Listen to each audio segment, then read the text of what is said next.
un service prévention dans un service de santé et j'enseigne entre autres tout ce qui est évaluation des risques et je suis formateur dans le domaine et j'interviendrai sur la partie évaluation des risques que nous allons voir juste après le programme qui vous sera détaillé.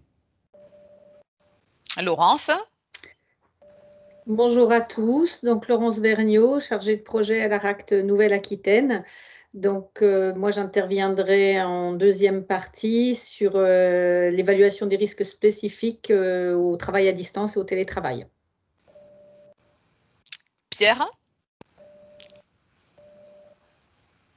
Micro, voilà. Bonjour à tous, donc Pierre Malégol, donc, je suis conseiller en prévention à la MSA de la Gironde et ce matin, je vais essayer de relayer un maximum de vos questions.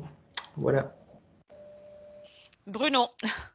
Oui, bonjour à toutes et à tous. Bruno Mercier, conseiller en prévention pour l'OPP-BTP, l'organisme professionnel de prévention du bâtiment et des travaux publics. Donc moi, je reste à disposition pour toutes questions relatives aux sujets qui seront abordés concernant le secteur du bâtiment ou des travaux publics. Voilà, et moi-même, Marie-Pierre Lafourie, préventeur au santé au travail des Landes. Cécile, je veux bien que tu me mettes le programme, s'il te plaît. Alors, les présentations qui vont suivre s'inscrivent dans la lignée des actions de formation et d'échange sur vos pratiques professionnelles que nous vous proposons depuis 1 an et demi sous forme de regroupement autour d'une thématique. Le support de présentation vous sera envoyé, ainsi que les réponses aux questions que vous poserez via le fil de la discussion, mais qui ne pourront pas forcément être répondues en direct par notre équipe support. Donc, au regard de la crise sanitaire que nous traversons, le télétravail s'est imposé comme l'un des moyens de lutte contre SARS-CoV-2. À ce titre, nous avons fait le choix d'échanger avec vous sur l'accompagnement des entreprises d'une manière générale, en abordant les principes de l'évaluation des risques professionnels et plus spécifiquement l'évaluation des risques liés aux situations de travail à distance et aux situations de télétravail. Donc, au programme, Cécile, pour commencer, va vous proposer un petit sondage pour connaître l'évolution de vos activités depuis le début de cette crise. Le résultat vous sera communiqué à la fin de ce webinaire. Ensuite, Thierry et Cécile vous rappelleront les enjeux, pièges et bonnes pratiques de la mise en œuvre d'une démarche d'évaluation des risques professionnels. Ils définiront avec vous le cadre de ce type d'intervention par un IPRP. Ensuite, Yves Deroche reprécisera les aspects réglementaires du travail à distance et du télétravail, deux notions à différencier. Laurence Vergniaud vous donnera les clés pour aborder l'évaluation des risques liés aux situations donc, de travail à distance et de télétravail. Et avant de conclure ce webinaire, un autre sondage vous sera proposé pour recueillir les thèmes que vous souhaiteriez voir abordés lors des prochaines rencontres, ainsi que vos idées pour perpétuer ce réseau. Avant de laisser la parole à Cécile, Pierre, peut-être que tu as déjà des questions de nos participants? Non, pour l'instant, pas de questions. Mais Cécile, je te laisse la parole. Très bien. Hop. Merci Marie-Pierre. Alors, je viens de déposer sur le chat un lien vers ce qu'on a appelé le sondage d'accueil. En fait, donc pour rendre cette présentation plus dynamique, mais également pour aussi cibler un peu connaître les activités des IPRP pendant cette crise sanitaire, nous vous envoyons un sondage, donc vous pouvez y répondre dès maintenant, c'est-à-dire vous cliquez sur le lien, c'est un Google Form, tout en restant sur Teams. Ça vous permet donc d'y répondre pendant les quelques minutes qui viennent et nous reviendrons à la fin du webinaire sur les résultats. Donc, nos questions portent à la fois sur le taux de sollicitation que vous avez eu en tant qu'IPRP pendant cette crise sanitaire. Est-ce que vos activités ont baissé ou ont augmenté? La deuxième question porte sur le moment où vous avez été plus ou moins sollicité. Est-ce que c'est plutôt pendant le premier confinement, pendant celui-ci ou lors de la reprise entre les deux confinements? Et enfin, nous avons aussi une troisième question sur la nature des sollicitations que vous avez depuis la crise sanitaire. Est-ce que vous êtes plutôt sollicité sur les mesures de lutte contre la pandémie? Est-ce que vous êtes plutôt sollicité sur l'évaluation des risques professionnels en général?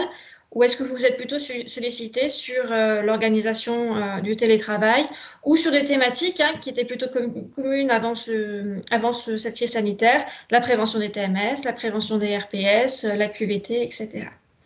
Donc, voilà, donc je vous invite à répondre à ce questionnaire en cliquant sur le lien que j'ai déposées sur le chat pour y répondre de manière libre, sans quitter évidemment la réunion Teams. Voici. Donc du coup, maintenant, je vais laisser la parole à Thierry pour aborder le premier sujet de ce webinaire, qui est l'évaluation des risques professionnels, avec un focus sur l'intervention des IPRP. Thierry, c'est à toi. Non, c'est pas Thierry. Parfait. Je viens de prendre le contrôle. Oui. Ici. Très bien. D'abord, on s'est rendu compte dans le groupe que cette évaluation des risques, on va le voir plus tard, revient un peu au sujet. Alors, il y a une question, comment accéder au chat? Je laisse Pierre peut-être... Alors, c'est le petit icône en haut, donc il y a les deux petits bonhommes, les personnages, et à côté, une bulle. Donc, il suffit de cliquer sur cette bulle, donc entre les personnages et la main, pour accéder au chat. Ah bah voilà, si oui, en même temps, pour poser la question, il faut y être, effectivement. Donc, c'est normalement, le lien est juste au-dessus, là. Parfait. Donc, vous n'êtes pas sans savoir que ce document unique obligatoire dans les entreprises depuis bientôt 20 ans, hein, l'année prochaine, et on s'est rendu compte qu'au-delà des entreprises, pour certaines qui ne savaient même pas que ça existait encore, il y en a certaines qui l'avaient fait mais qui n'étaient pas forcément à jour. Et puis, on s'est rendu compte que finalement, cette Covid avait permis de remettre au goût du jour ce document unique, parce qu'on va le voir un petit peu plus tard, la réglementation a imposé le traitement du risque biologique dans le système du document unique. Alors d'abord, juste sans faire un rappel complet sur la réglementation, parce que ça n'a pas de secret pour vous, on signale une évaluation obligatoire depuis 2001, et puis cette présentation, ce sera surtout l'occasion de voir les écarts qu'il peut y avoir sur les aides aux chefs d'entreprise et dans toutes les structures, petites ou grosses structures, et les problèmes qu'on peut rencontrer sur certains documents uniques. Donc, vous le savez, l'employeur, compte tenu de la nature des activités, évalue le risque pour la santé et la sécurité des travailleurs. On parle donc de mise en œuvre d'actions de prévention, de méthodes de travail, de production, garantissant un meilleur niveau de production de la santé et la sécurité des travailleurs. Mais on parle surtout qui transcrit, qui met à jour ce fameux document unique. Alors, je voudrais rappeler quand même que vous savez que ce document unique se fait en 3 phases, qu'on va développer tout à l'heure, mais très brièvement, qui est l'identification des risques, la hiérarchisation et surtout le plan d'action. De toujours rappeler au chef d'entreprise que le document unique ne trouve sa raison d'être que dans les actions qu'il va susciter, en fait. Et on voit malheureusement parfois des documents uniques qui ne sont que le reflet d'identification de risques, mais sans solution. Et ce serait fort dommage. Donc, un inventaire des risques identifiés dans chaque unité de travail, on revient là-dessus, parce que là aussi, on voit parfois quelques difficultés dans les structures. Alors, pourquoi traiter ce document unique? Alors, risque pendant cette crise sanitaire. Alors, il est vrai qu'il y avait déjà et il y a encore de risques préexistants dans toutes les structures, mais surtout, comme je vous disais, ce risque lié à la Covid. Pourquoi? Parce que dans la réglementation, on dit de traiter et d'intégrer la Covid-19 dans le document unique. Alors, je voudrais rappeler quand même quelque chose, c'est que dans les documents uniques et dans les aides aux entreprises, ce n'est pas spécifiquement la Covid-19 qu'il faut traiter, mais c'est le risque biologique en tant que tel. Parce que tout ce qui peut aider pour la Covid-19 pourra aider aussi pour malheureusement d'autres risques biologiques, virales entre autres, qu'on trouvera au fil des années. Et puis des nouvelles conditions de travail. On vous l'a signalé, il y a ces conditions de travail qui concernent le télétravail qui vont être évoquées aussi. Et tout ça doit être intégré dans le document unique. C'est-à-dire qu'au-delà des risques généraux qu'on rencontrait, on doit aujourd'hui rajouter au-delà du risque biologique les nouveaux risques qui existent liés à cette situation. Démarche d'évaluation des risques. D'abord, on parle de préparer la démarche et c'est hyper important. On verra pour identifier les unités de travail, les risques, les classer, mettre en place les mesures de prévention et le plan d'action. Alors, préparer la démarche, on le voit souvent dans les entreprises, c'est-à-dire qu'il y a aussi des néophytes parmi les chefs d'entreprise qui connaissent très bien leur travail, mais qui ne savent pas comment aborder le sujet. Et votre objectif en tant qu'IPRP, ce sera surtout, au-delà de leur faire connaître la législation, leur parler d'une méthode et leur évoquer vraiment de quelle manière il va falloir aborder le sujet. Et la préparation de la démarche est pour nous hyper importante. Alors, démarche d'évaluation des risques, d'abord côté entreprise, comme je vous dis, préparer la démarche, un engagement de la direction. On dit dans une note de service ou un compte-rendu de réunion, par exemple, la direction présente la démarche et s'engage à mettre en œuvre le plan d'action de prévention défini à la suite de l'évaluation. C'est essentiel. Participation des salariés, on dit de définir des espaces de dialogue, création d'un groupe de travail, intégrer le CSE dans la démarche. Il ne faut pas oublier que l'intégration des salariés dans la démarche, il ne faut pas oublier qu'ils sont à la fois acteurs et bénéficiaires. Donc, soit via le CSE selon la taille de l'entreprise, ou des groupes de travail carrément avec les salariés pour qu'ils puissent nous évoquer leurs conditions de travail. Non pas se fier au travail, vous le savez, prescrit, mais au travail réel. Et qui mieux qu'un salarié est capable de nous évoquer cette situation, on ne voit pas. Rassembler les documents ressources utiles, les fiches de données sécurité, bien entendu, des produits chimiques, des produits dangereux, le suivi des accidents de travail et des maladies professionnelles, les contrôles périodiques réglementaires, les fiches d'entreprise, je vous le rappelle, que les services de santé doivent fournir à toutes les entreprises, les fiches métiers des fédérations. Bruno Mercier a évoqué l'OPP-BTP qui est là pour aider les entreprises aussi dans cette démarche et qui ont de fiches métiers aussi fort bien construits avec aussi un logiciel qui peut aider les entreprises dans le domaine. Alors, je voudrais rappeler à ce sujet quand même que cette préparation pour la démarche est hyper importante. Pourquoi? Parce que le chef d'entreprise qui ne connaît pas justement cette démarche d'évaluation des risques peut croire que c'est remplir une démarche administrative et qui peut prendre 1 heure ou 2 et s'en arrêter là. Ce n'est pas du tout ça et vous le savez. Il va falloir vraiment présenter au chef d'entreprise que la préparation de la démarche engendre du temps d'intégration des salariés et qu'il va falloir intégrer tout le monde et que ça peut coûter aussi quelque part, ne serait-ce qu'en immobilisation salariale. Et ça, c'est très important. La démarche d'évaluation des risques côté IPRP. Alors, on a fait des plus, on a fait des moins pour essayer de guider et nous rappeler qu'il y a des choses qu'il ne faut pas oublier dans cette démarche et qui peuvent nous nuire aussi. C'est-à-dire que l'aide à la création d'un participatif par un groupe de travail, je vous le rappelle, les acteurs et les bénéficiaires. Le transfert de compétences via ce groupe de travail avec rôle et mission de chacun. On le rappelle aussi, le chef d'entreprise a des droits et des devoirs et le salarié a des droits et des devoirs. Pour la santé, pour sa santé, se protéger lui-même, protéger ses collègues aussi. Et puis l'aider pour lister et analyser les documents d'entrée, on en a parlé, vérification obligatoire, registre de sécurité.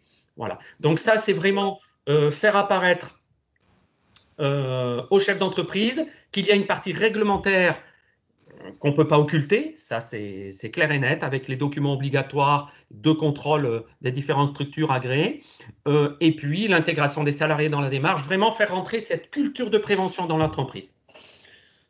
Alors, je vous le redis, il faut rappeler au chef d'entreprise que ça ne prendra pas de temps l'entreprise, c'est faux. L'entreprise, il va falloir qu'elle intègre cette démarche, et ça peut aussi prendre du temps à cette structure. Ça peut être fait à distance ou par simple visite de l'IPRP dans l'entreprise, c'est absurde. On ne peut pas, de la même manière qu'un service de santé ne peut pas faire de fiche d'entreprise à distance, bien entendu, identifier les risques à distance ou une simple visite d'IPRP qui va aller dans l'entreprise et dire, ben voilà, j'ai fait le recensement de tous les risques de votre structure. Bien sûr que l'IPRP devra faire la visite de l'entreprise. Il devra se faire accompagner et il devra intégrer les salariés dans la démarche. On insiste assez lourdement là-dessus. Imposer une trame unique. En proposer plusieurs pour que l'entreprise s'approprie la démarche. Vous le savez, si vous devez utiliser un support que vous ne maîtrisez pas, vous aurez à un moment un écart qui fait que des choses n'apparaîtront pas. Vous retrouverez dans une situation où on ne saura pas forcément, où le chef d'entreprise ne saura pas forcément utiliser cette démarche. Et puis éviter d'orienter vers une trame compliquée, difficile à exploiter. On verra avec les cotations. On se retrouve parfois dans des situations où le chef d'entreprise ne sait plus comment coter la gravité, comment coter la probabilité, l'occurrence, etc. Donc ça, c'est hyper important. Si on a la possibilité de proposer plusieurs trames qui soient adaptées à la structure, c'est aussi bien. On va ensuite définir les unités de travail. Et là aussi, c'est essentiel, parce qu'au-delà de la réglementation qui l'impose, on doit définir les unités de travail qui regroupent un ou plusieurs postes ou situations de travail, exposant les salariés aux mêmes risques professionnels, et on dit choix libre de l'entreprise. Alors c'est vrai que ça peut être un local, ça peut être un métier, ça peut être un service. Sous couvert de Bruno Mercier, on voit par exemple dans le BTP, vous allez chez un menuisier. Selon le type de la menuiserie, vous aurez par exemple l'unité de travail qui va être liée plutôt à l'utilisation des machines. Donc, on parlera de la dégrossisseuse, de la raboteuse, de la scie à ruban, ou on parlera du métier. On parlera de l'activité dans l'atelier, on parlera de l'activité sur le chantier, on parlera de l'administratif. Donc, tout ça doit être fait vraiment avec la structure selon sa taille pour faciliter l'intégration des salariés au maximum ou du CSE.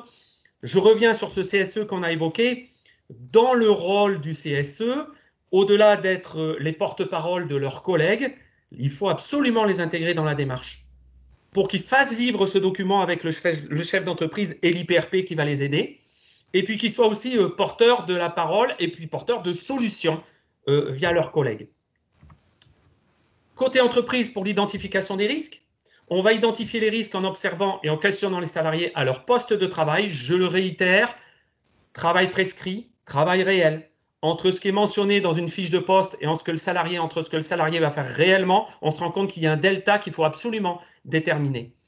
Utiliser les données existantes, donc remontée d'incidents, les analyses des accidents de travail, des fiches données sécurité, des comptes rendus de CSE, des fiches d'entreprise, des notices de poste. Tout ça, tous ces documents qui vont aider justement à voir les points névralgiques pouvant exister dans l'entreprise et qui vous permettront à vous, IPRP, de guider le chef d'entreprise vers ce qui peut être le presque accident qui peut provoquer l'accident, par exemple. Alors, prendre en compte les aléas du travail, situation inhabituelle, imprévue. On est aujourd'hui malheureusement dans cette situation qui fait qu'on doit intégrer dans le document unique toute modification des conditions de travail. Changement d'horaire de travail, on passe en 2-8, ça peut engendrer une nouvelle condition de travail.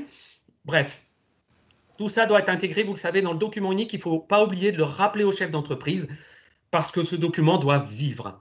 On trouve notamment des documents uniques dans des entreprises avec différents noms. Vous rencontrerez des chefs d'entreprise, on vous leur parlez du document unique, il ne sait pas ce que c'est. Il dira oui, un document d'évaluation des risques, le DURP, on rencontre tout type de sémantique là-dedans, et lui faire comprendre que ce document, vous le savez, doit vivre au-delà de la réglementation et de la mise à jour annuelle, de la mise à jour dès qu'il y a une modification notable dans l'entreprise.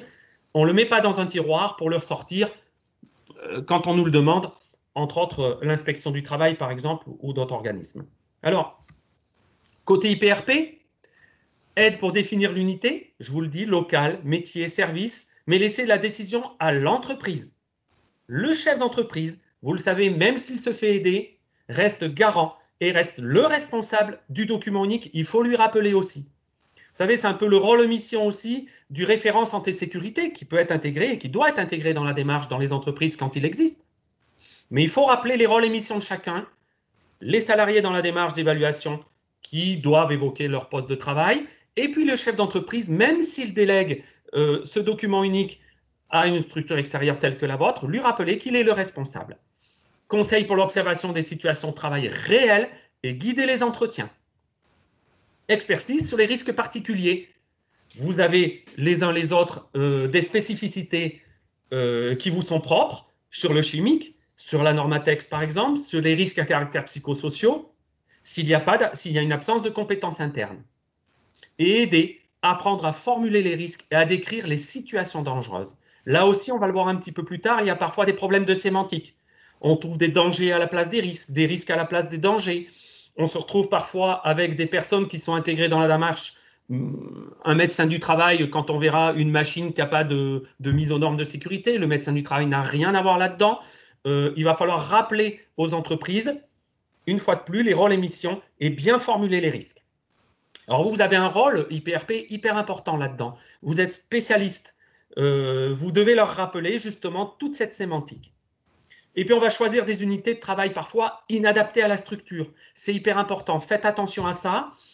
Un document unique où on prend des unités de travail démultipliées, on se retrouve avec tome 1, tome 2, tome 3, plus de plan d'action, un document très difficile à exploiter, et ça, il faut y veiller. Et éviter les intitulés, c'est ce que je disais, risque bruit par exemple, qui ne permet pas de connaître vraiment la situation à risque. Il faut rappeler que risque bruit, théoriquement dans la sémantique, n'existe pas. Le bruit reste un danger. L'exposition au bruit sur une machine est un risque qui peut engendrer une perte auditive. Donc ça, c'est des choses que vous devez rappeler au chef d'entreprise. L'exposition à un risque chimique engendre une pathologie différentes selon l'exposition, mais ça, c'est des choses qu'il faut rappeler. Et puis, malheureusement, parfois, vouloir traiter et aider à traiter un risque qu'on ne maîtrise pas, je pense aux risques à caractère psychosociaux. Je suis moi-même pas du tout spécialiste dans le domaine. Je ne vais pas m'amuser, si je puis dire, à essayer de traiter ce risque alors que je n'en suis pas spécialiste. Je vais transférer à quelqu'un qui connaît et qui maîtrise beaucoup mieux ce domaine. On pourrait malheureusement, à vouloir traiter ce risque, parfois le provoquer.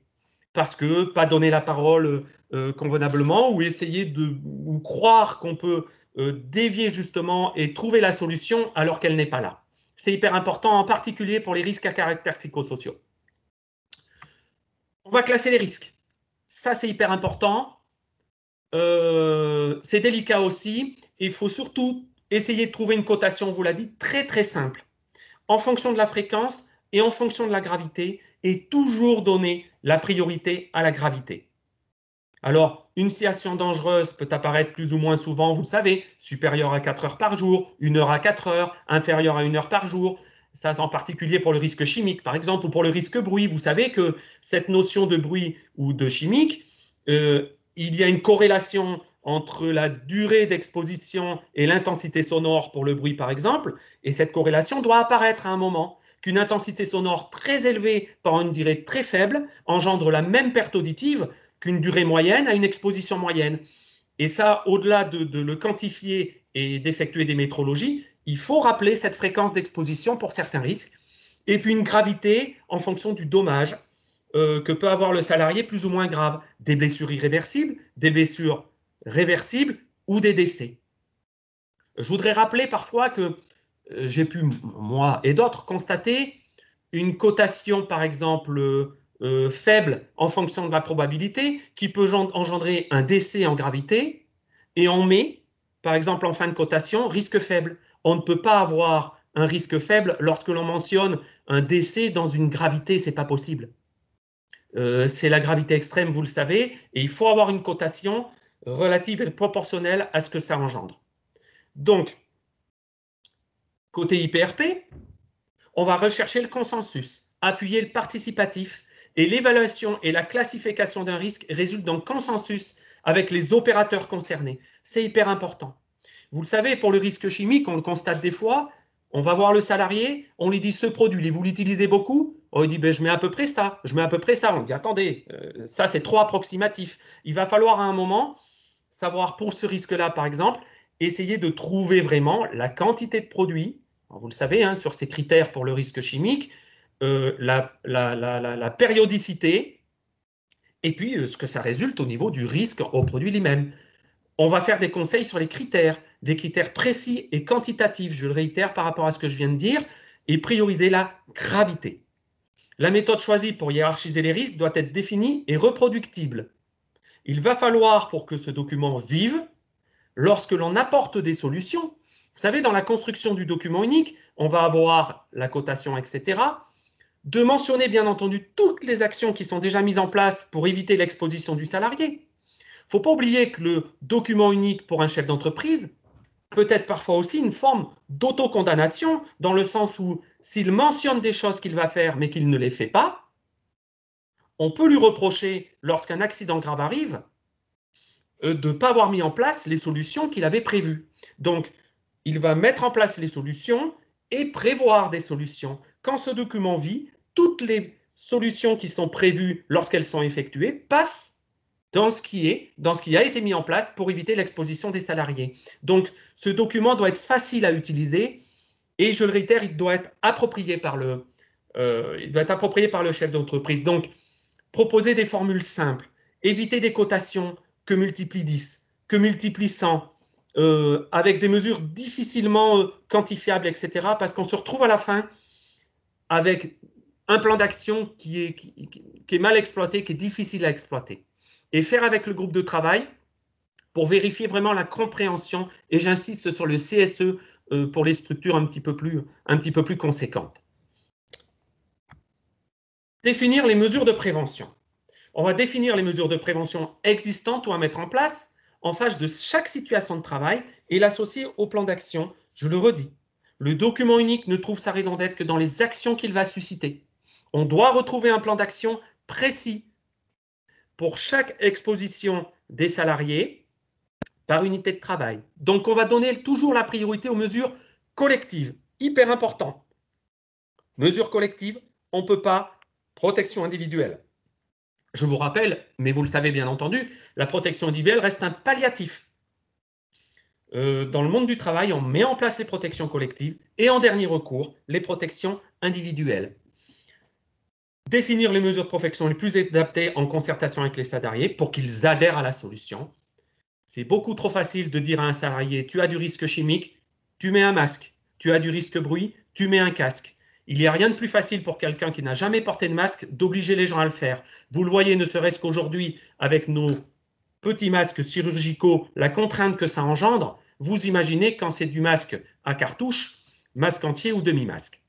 On va mettre en place des mesures qui déplacent le risque. Ça peut être un problème.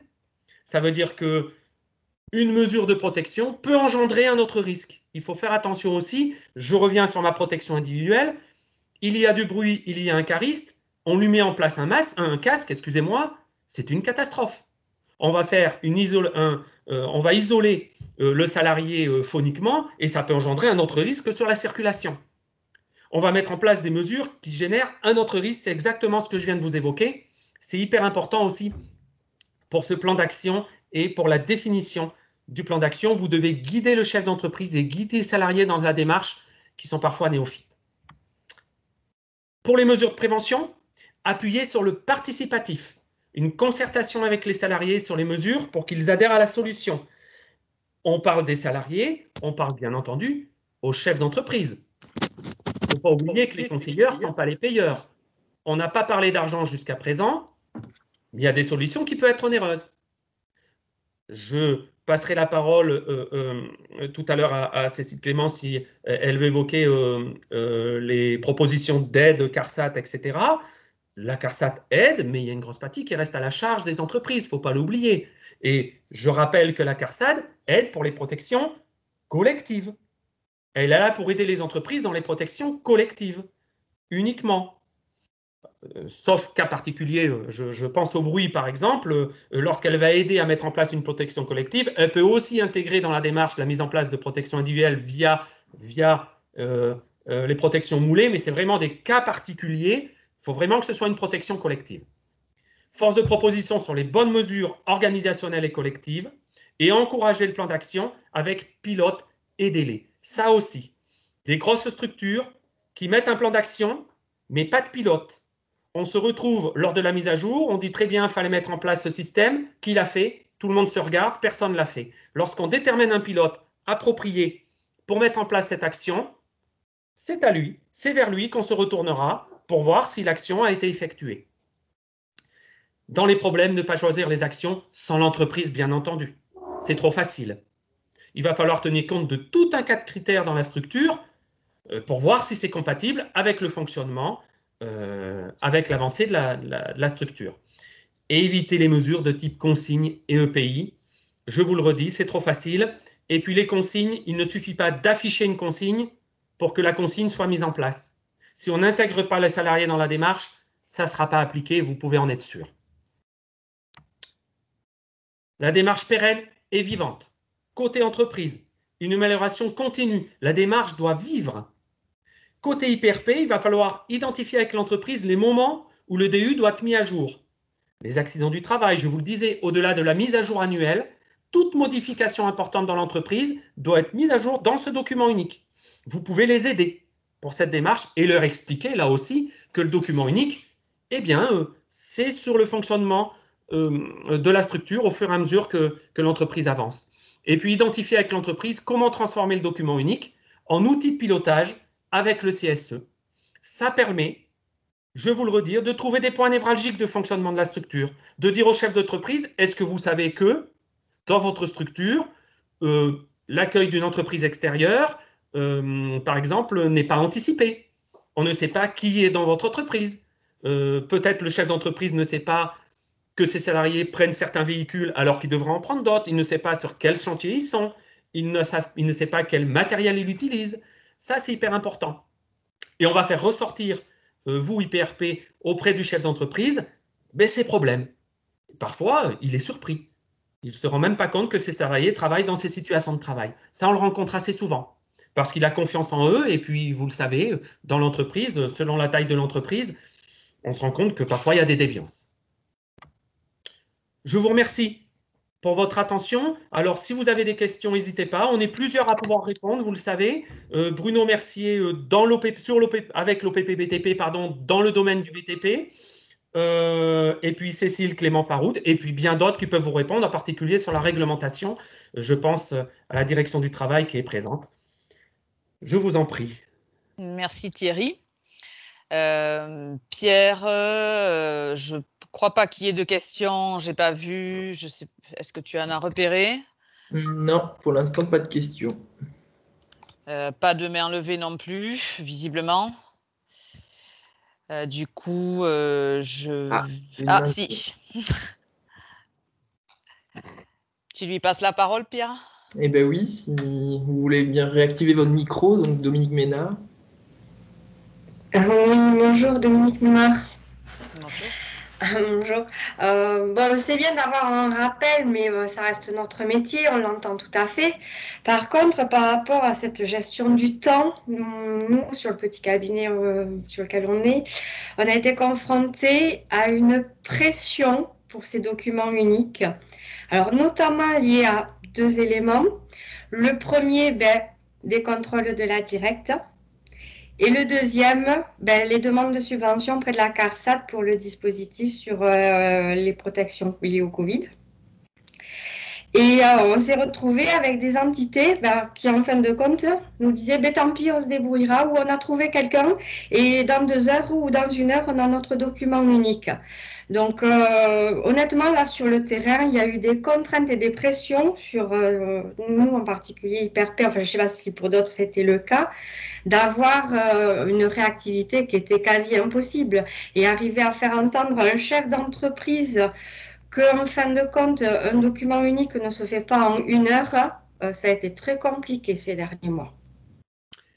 Alors, je vous remercie, Dominique. Si vous permettez, je vais répondre. Je vais prendre la parole en premier.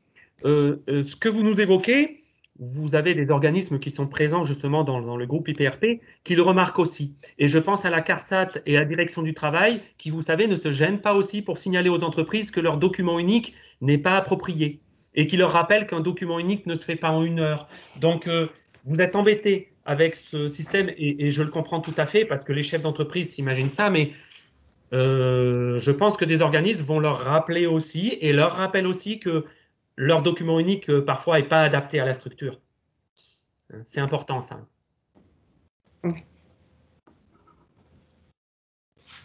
Merci. J'ai vu des questions, Pierre. C'était une observation. Donc, il est parfois compliqué dans les entreprises de faire collaborer CSE et responsable sécurité, qui, ce dernier, essaie de faire vivre seul le DU sans forcément d'efficacité. Alors, c'est très juste. Et c'est là, justement, on doit être force de proposition. Alors, on dépend beaucoup de l'organisation interne de la structure. Vous le savez, parfois, même avec un CSE, le chef d'entreprise leur demande leur avis, mais est-ce que le CSE peut vraiment être intégré dans la démarche? C'est parfois difficile. Donc, c'est à nous, et j'avoue que c'est un gros travail, et je le dis souvent quand je forme d'ailleurs, on a un gros travail de connaissance. Dans notre activité, on doit savoir une multitude de risques pour aider les entreprises dans leur évaluation et dans l'identification des risques. Mais je dirais que la grosse partie de notre activité, c'est aussi la communication.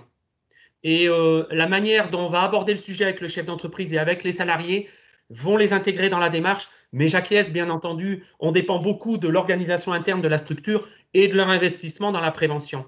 Alors, on a des billes, hein. On essaie de trouver des billes au-delà de l'accident de travail, bien entendu, parce que c'est notre leitmotiv. Le plus gros problème, c'est la santé des salariés.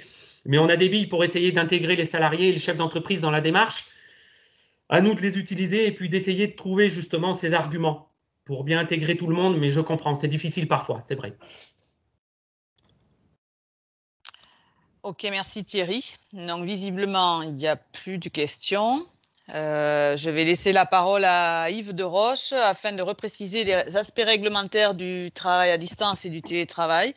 À vous, Yves. Yves. Voilà, merci. OK. J'ai remis le micro. Merci. Donc, je prends le contrôle de la présentation. Donc, ce que je vais vous présenter en quelques diapos, c'est un rappel du cadre réglementaire sur le travail à distance et plus particulièrement sur le télétravail. Et donc, pour faire le lien avec ce qu'évoquait Thierry Rebuisson tout à l'heure, c'est le fait que donc, pendant cette crise sanitaire, au niveau de l'évaluation des risques, il y a des risques à prendre effectivement au niveau de risques préexistants, de risques liés à la Covid-19 et également des nouvelles conditions de travail. Et parmi ces nouvelles conditions de travail, le télétravail s'est imposé brutalement dans les entreprises et les services publics lors la première période de confinement, avec un certain nombre d'interrogations pour les entreprises, des entreprises confrontées à une nouvelle organisation du travail, des salariés qui s'interrogeaient également sur le caractère obligatoire ou non du télétravail, sur un cadre qui évoluait avec un collectif qui pouvait disparaître dans cette nouvelle organisation du travail. Donc, ce télétravail s'est imposé brutalement, même si déjà les entreprises l'avaient déjà intégré dans leur mode de fonctionnement. Pour la très grande majorité des entreprises, les questionnements par rapport au télétravail sont apparus lors de cette première période de confinement. La deuxième point important à retenir sur cette crise sanitaire et télétravail, c'est la deuxième période de confinement que nous vivons actuellement. C'est la place centrale du télétravail qui a été réaffirmée par le gouvernement et qui s'est retrouvé notamment dans le protocole national pour assurer la santé et la sécurité des salariés en entreprise, donc protocole qui a été actualisé fin octobre, juste avant le début du deuxième confinement, et là où il a été réaffirmé et affirmé, je dirais, plus précisément, le fait que le télétravail doit être à 100% pour les salariés dont l'ensemble des tâches sont télétravaillables.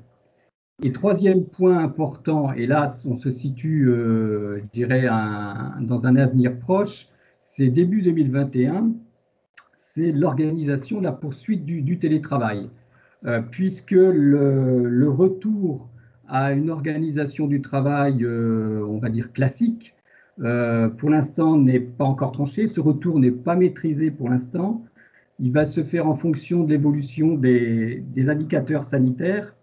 Le ministère du Travail a bien précisé que, si possible, l'assouplissement des règles se ferait en 2 étapes, à partir du 7 janvier, puis à partir du 20 janvier, et qu'il appartiendrait aux partenaires sociaux. Là aussi, c'est une donnée importante, c'est la place des partenaires sociaux dans ce retour, on va dire, échelonné à la normale. C'est la parole donnée aux partenaires sociaux de définir un nombre minimal de jours de travail en présentiel. Tout ça se faisant de façon graduée au fil des semaines, au fil des mois.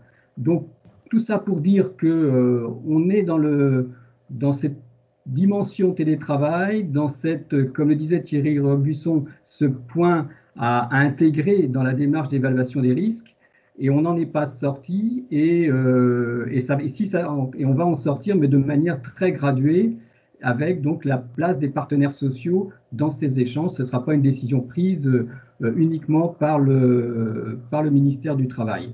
Et donc, ce qui veut dire aussi que le protocole national qui sert de cadre à la définition de la santé et sécurité des travailleurs en entreprise, ce protocole va encore évoluer très certainement au cours du mois de janvier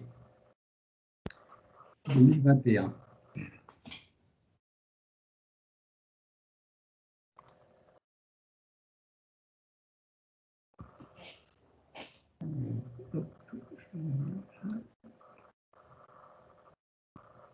Donc sur le télétravail, je voulais vous faire un petit point d'actualité. Donc rappeler que la deuxième période de confinement a débuté donc à compter du 30 octobre 2020. La grande différence entre la deuxième période de confinement et la première, c'est que l'objectif, c'est de permettre à l'essentiel des activités économiques de se poursuivre et au service public de continuer à être rendu. Hein. Donc on n'est pas du tout dans le même schéma que la première période de confinement. Et donc, comme je disais tout de suite, une actualisation au 29 octobre 2020 du protocole national destiné donc à assurer la santé et la sécurité des salariés en entreprise. Donc, dans ce cadre-là, le recours au télétravail n'est plus une option, mais une obligation pour toutes les activités réalisables à distance. Alors, quand on dit obligation, c'est une obligation fixée dans le protocole, même s'il n'y a pas de sanction pénale ou de sanction administrative attachée à cette obligation, mais comme l'a rappelé le ministère du Travail, la Direction générale du travail, cette mise en œuvre du télétravail fait partie, et ça fait le lien avec ce que disait Thierry Rebusson tout de suite, ça fait partie, cette mesure de télétravail fait partie des mesures devant être prises en compte dans la démarche d'évaluation des risques par les chefs d'entreprise, et donc au regard des postes qui peuvent être télétravaillables ou non télétravaillables dans l'entreprise. Comme je disais plus, donc le principe général, c'est de réaliser le 100% du temps de travail en télétravail pour les salariés pouvant réaliser l'ensemble de leurs tâches à distance. Pour les autres situations, là aussi toujours dans une démarche d'évaluation des risques à mener par le chef d'entreprise, c'est d'organiser le travail de manière à réduire les déplacements domicile-travail et aménager le temps de présence en entreprise. Bien sûr, tout ça se fait dans le cadre de cette évaluation des risques et de l'application des principes généraux de prévention. Toujours sur ce point d'actualité, les tâches pouvant être réalisées en télétravail, elles sont fixées par l'employeur dans le cadre d'un dialogue social de proximité. Donc ça, c'est un point qui est rapporté, reprécisé très régulièrement, à la fois bien sûr par le ministère du Travail, mais aussi par les partenaires sociaux. C'est que lorsqu'on est sur cette définition des tâches pouvant être réalisées en télétravail, ce n'est pas une décision qui doit tomber de l'employeur, mais qu'elle doit se faire dans le cadre d'une association maximum des représentants du personnel et des salariés à la définition de ces tâches pouvant relever du télétravail. Comme on le disait tout de suite, le télétravail est à intégrer dans la démarche d'évaluation des risques en lien avec les représentants du personnel. Et les mesures de prévention, donc bien sûr, prévoir le télétravail dès que c'est possible, toujours dans cette démarche d'évaluation des risques.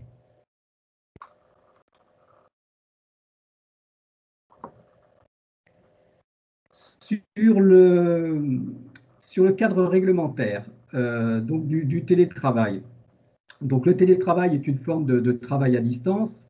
Je dirais que ce n'est pas la première forme de travail à distance, hein, puisque on a déjà dans le Code du travail depuis de très très nombreuses années une autre forme de travail à distance qui est définie par le Code du travail. Ce sont les travailleurs à domicile, hein, dans la partie 7 du Code du travail. Le travail à domicile est défini selon les modalités de rémunération, le cadre juridique, les conditions de santé et de sécurité. Donc le télétravail est une forme de travail à distance, mais ce n'est pas la première définie par le Code du travail. Le Code du travail donc, a défini le télétravail comme travail effectué donc, par un salarié hors des locaux de l'employeur de façon volontaire en utilisant les technologies de l'information et de la communication. Ce qui est important à retenir, c'est que la mise en œuvre se fait toujours sur le principe d'un double volontariat. Alors ce double volontariat, il se traduit de plusieurs manières, soit sous forme d'un accord collectif ou d'une charte avec avis du CSE. Donc là, on est dans le cadre d'un accord collectif, ou alors dans le cadre d'un accord individuel entre le salarié et l'employeur. Donc ça, c'est une donnée importante sur le télétravail, c'est la mise en œuvre dans le cadre d'un volontariat, même si on verra tout à l'heure qu'il y a un cas un peu particulier. Sur le télétravail, donc le refus de l'employeur, il est à motiver uniquement dans certains cas, donc dans le cas de travailleurs handicapés, de proches aidants, ou pour les salariés qui sont éligibles au télétravail dans le cadre défini par un accord collectif ou une charte. On rappellera aussi toujours que le refus par le salarié d'un télétravail n'est pas un motif de rupture de contrat de travail. Une donnée importante aussi dans ce cadre réglementaire.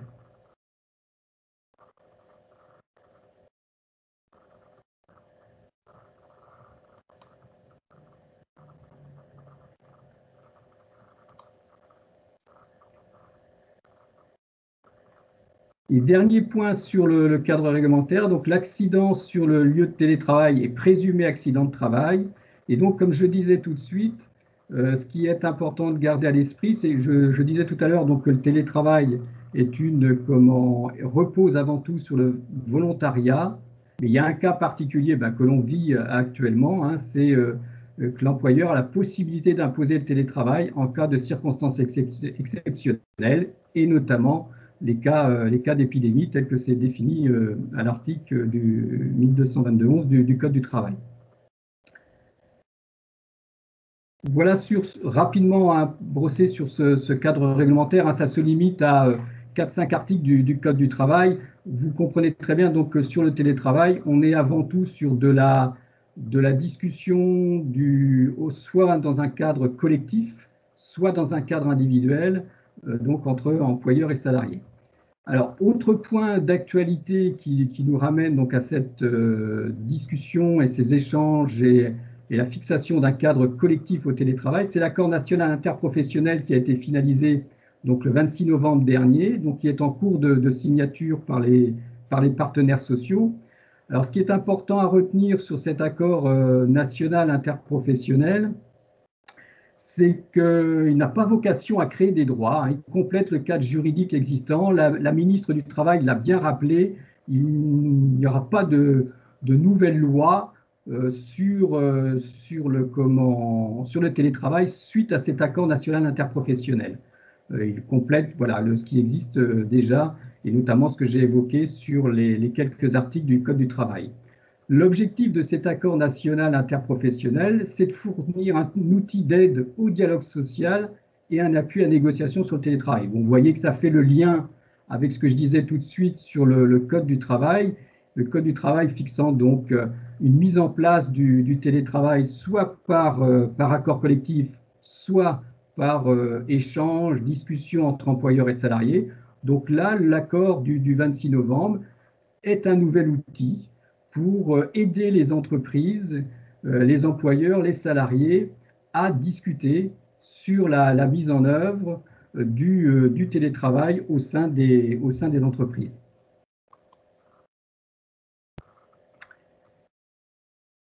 Dernier point donc, que je voulais développer donc, sur cet accord national interprofessionnel, donc les quelques points forts donc, de cet accord national interprofessionnel, donc c'est d'intégrer donc le télétravail dans l'entreprise. Donc l'articulation, ça c'est un point qui revient de manière très forte, c'est l'articulation du présentiel et distanciel, d'identifier les activités éligibles. Hein. On l'a vu à travers certains retours qu'on a eus au cours des dernières semaines de ce deuxième période de confinement, parfois des tensions entre employeurs et salariés sur les activités éligibles.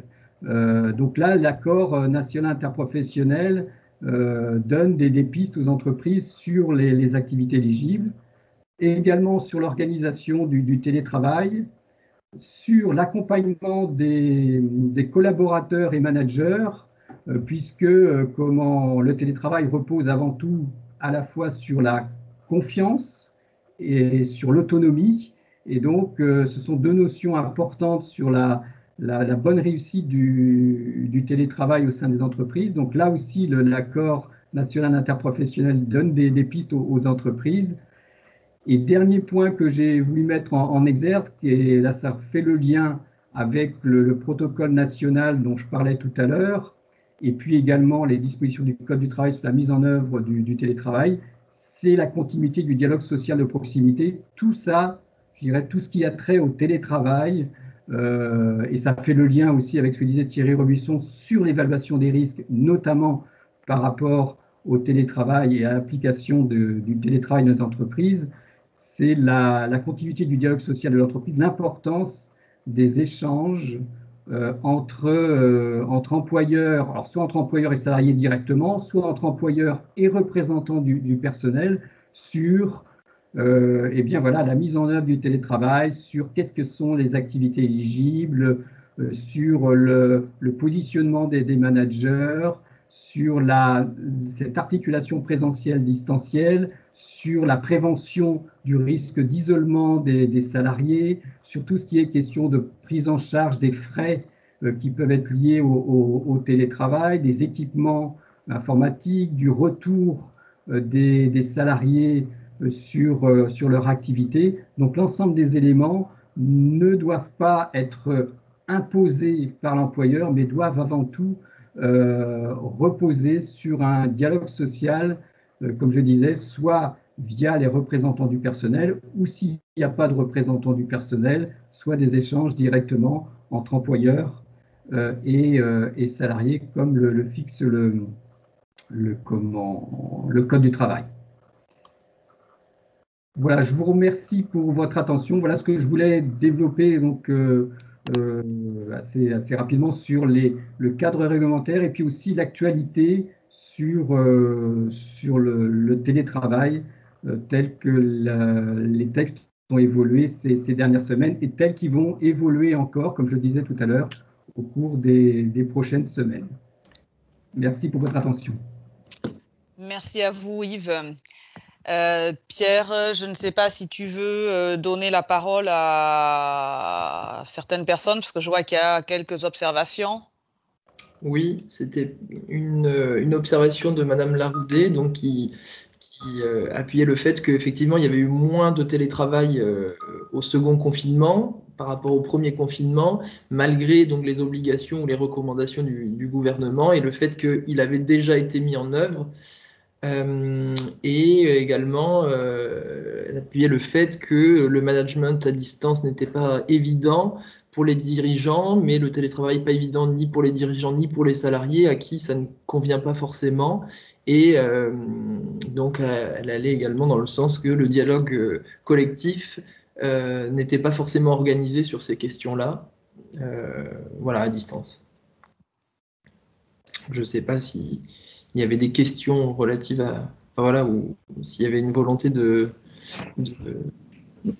alors, bonjour, juste c'est pour dire que du coup, moi j'ai des entreprises qui disent on va le travailler, mais ça reste un sujet qui est complexe, en effet, où il y a plein de composantes dont il faut tenir compte, et du coup, ça ne se met pas en place comme ça. Voilà, c'est sûr.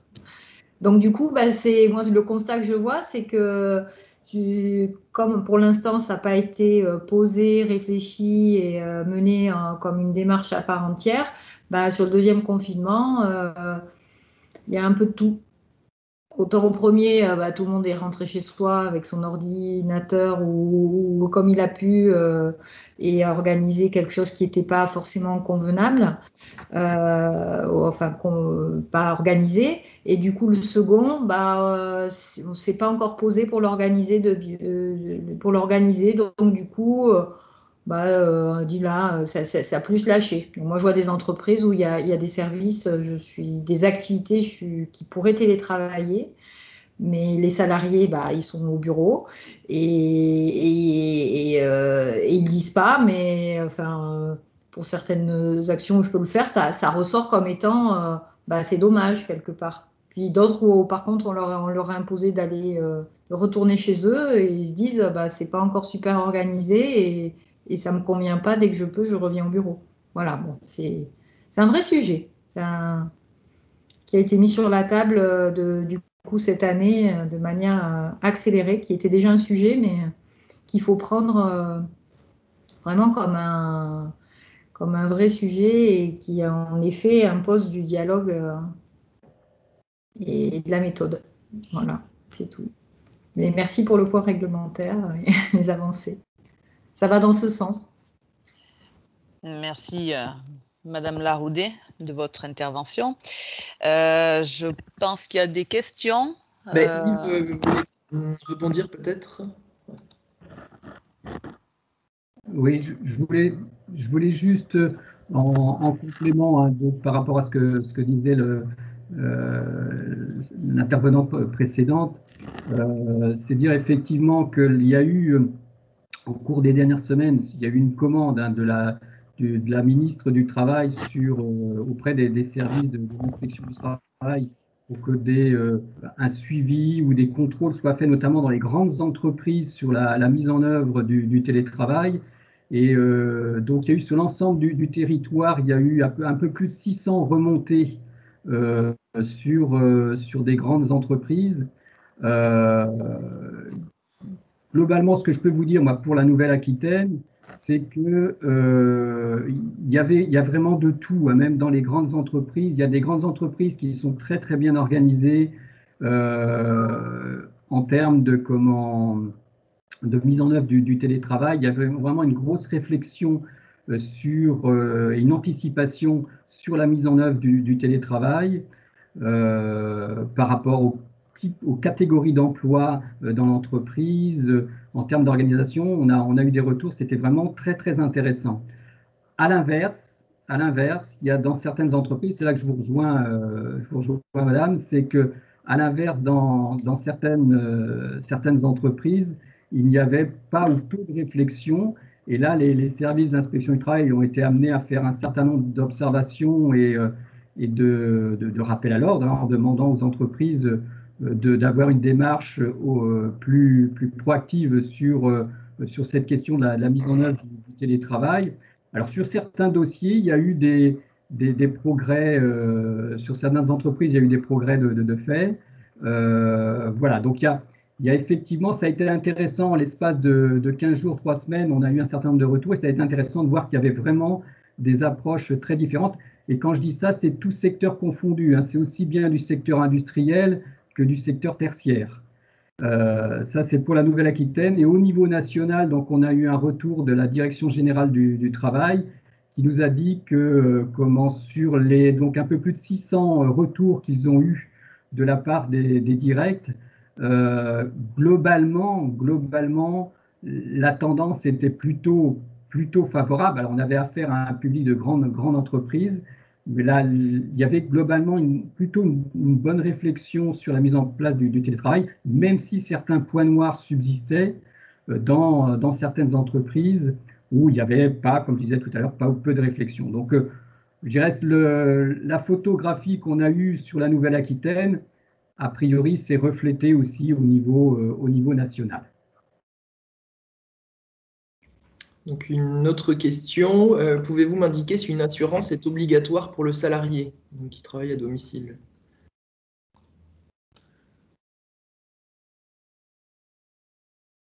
Bah, tous les frais que le salarié peut engager, donc là, ça relève de la discussion, de la négociation avec l'employeur dans le cadre de la prise en charge des frais professionnels. Mais de toute façon, le salarié doit normalement pouvoir fournir une attestation de son assureur, comme quoi il effectue une activité de travail à domicile.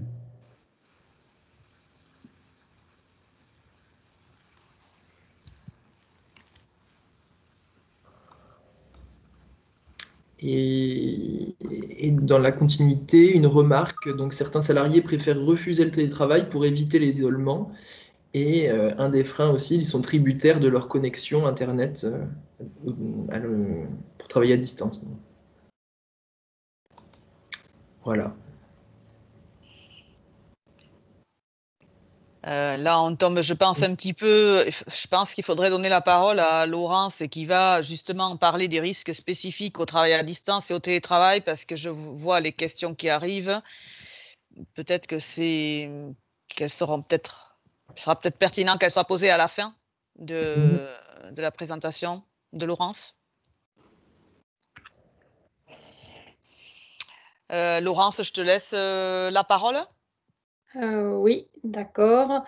Je voulais juste revenir là, par rapport à la remarque précédente sur la pression sur le document unique.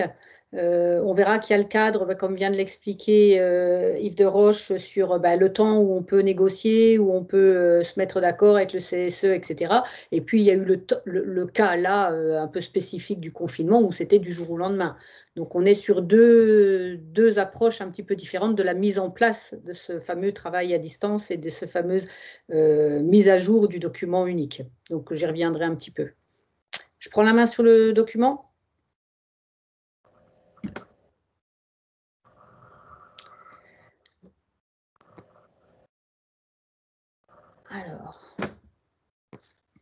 Alors j'ai pris la main, mais ça n'avance pas. Tac, tac, tac. Bon. Ah, ça y est. Voilà.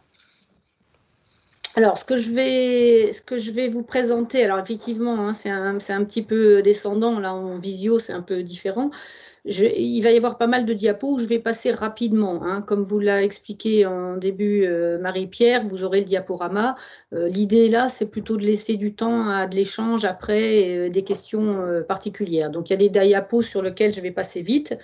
Donc, ne vous fixez pas sur votre écran, ne faites pas de crise d'épilepsie en voyant passer des diapos. Hein. Donc, voilà.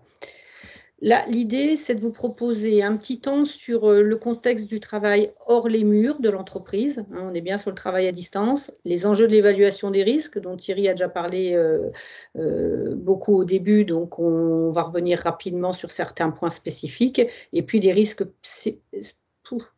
spécifiques du travail à distance. Et je prendrai effectivement les questions sans problème. Alors déjà, quand on parle de travail à distance, de quoi on parle? On est en distance, mais en équipe. On est à distance, mais isolé. On est avec des collègues d'une autre entreprise. On est sans collègues du tout. C'est quelque chose d'habituel. C'est exceptionnel. C'était prévu. C'est pas prévu. On est sur le même lieu. Ou alors on est nomade. On est éloigné géographiquement. On est dans des locaux partagés, des locaux tiers, hein, par exemple des tiers-lieux.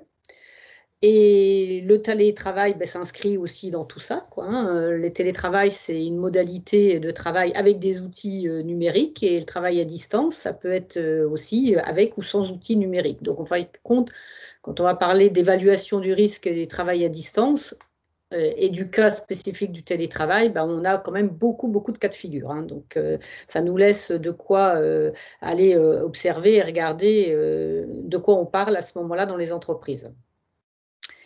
Alors, je ne reviens pas sur la notion de télétravail et de travail à distance, on l'a vu tout à l'heure avec Yves.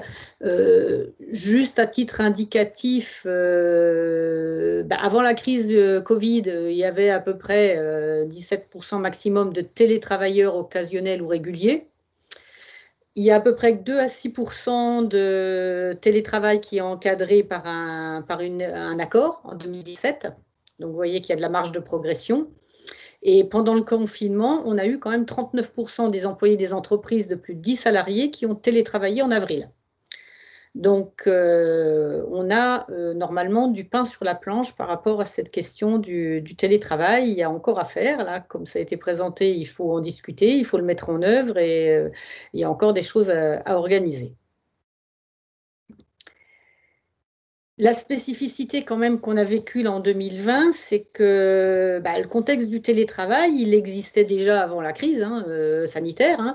Donc, comme l'a expliqué Yves, je ne vais pas revenir précisément dessus, mais avec un cadre défini par une réglementation, avec des outils mis à disposition, avec un environnement de travail adapté, et puis des modalités d'évaluation ou de définies et partagées, du dialogue social, etc., etc. Ça, c'est quand on a le temps de l'avoir pensé avant.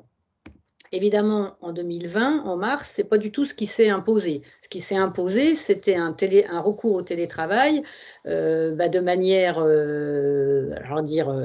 urgente, hein, avec un contexte qui était la plupart du temps pas du tout préparé, un contexte extérieur aussi au travail qui était anxiogène, une contrainte imposée, parce que c'était un recours imposé, mais il n'y avait pas de cadre. Donc, en fin de compte, chaque entreprise, chaque structure s'est un peu débrouillée avec ce qu'elle avait déjà un peu en magasin. Donc, cette question du contexte du télétravail, il faut vraiment remettre ça en perspective. C'est-à-dire que là, on avait des conditions de travail qui sont vraiment différentes, mais qui ne sont pas uniquement dues à la forme télétravail, mais qui sont dues aussi à la forme ou surtout le contexte dans lequel on fait du télétravail. Donc, entre ce qui est prévu sur le temps de la négociation, etc., et puis le temps sanitaire imposé par l'épidémie, comme c'est prévu dans la loi, ben évidemment, on va parler du télétravail, mais on ne va pas parler des mêmes conditions de travail. Donc, en termes d'évaluation des risques, on n'est pas non plus sur les mêmes items. Donc, là, par rapport à ça, ce qui est intéressant, c'est de se dire que on a quand même tous les principes déjà expérimentés et utilisés sur l'évaluation des risques professionnels. Donc, faut réemployer ce qu'on sait déjà faire. Donc, quel que soit le type de travail, c'est tout ce que vous a présenté Thierry en début de matinée, c'est-à-dire qu'on sait déjà faire pas mal de choses. Donc, ça, il faut les réutiliser. Hein. Donc, je passerai vite, hein, le diagnostic, le cadre collectif pour la prévention, la contribution du salarié. Voilà, ces 3 gros points qui en font partie. Mais comment on l'applique à un contexte, en fin de compte, de télétravail ou de travail à distance? Là, on a déjà le petit écart entre est-ce que on est en télétravail, on a eu le temps d'y penser avant, comme c'est plutôt préconisé par le cadre réglementaire, ou est-ce qu'on est dans un contexte comme en mars où ça s'est appliqué de manière urgente. Et donc, les remarques sur la pression temporelle là, par rapport au DU, c'est que nous, le retour d'expérience qu'on a maintenant, après, là, en décembre, c'est que mieux les entreprises étaient préparées avec les obligations réglementaires, donc avoir un DU qui était quand même un peu cohérent, qui avait du sens, qui avait aussi du plan d'action derrière, mieux les entreprises ont pu être réactives et s'adapter à une situation urgente.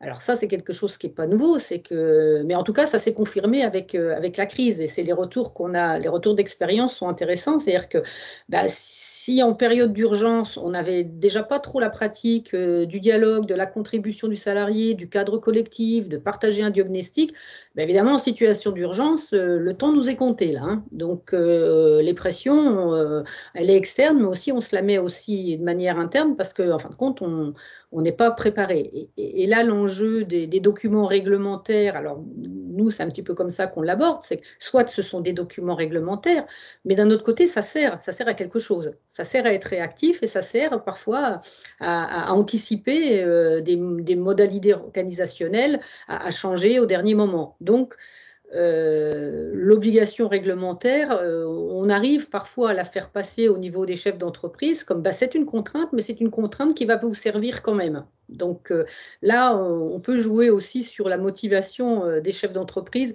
à continuer à travailler sur cette évaluation des risques professionnels, notamment avec le DU. Voilà, on pourra revenir là-dessus. Alors, la spécificité quand même d'évaluation des risques des travailleurs à distance, c'est qu'il faut évaluer les risques du travail à distance. Et puis pour ceux qui évaluent les risques, il faut peut-être évaluer à distance les risques du travail. Donc là, on est sur deux approches qui existaient aussi parfois. Hein. Le travail à distance, c'est pas nouveau. Je vais prendre un exemple tout simple. Quand on est dans un milieu nucléaire, par exemple, ou chimique, ou confiné, on n'a pas toujours accès physiquement aux situations de travail quand on est évaluateur de risque, par exemple. Donc, il y a déjà des protocoles qui se mettent en place, il y a déjà des choses qui existent. Donc, on sait déjà aller chercher l'évaluation du risque de travail à distance.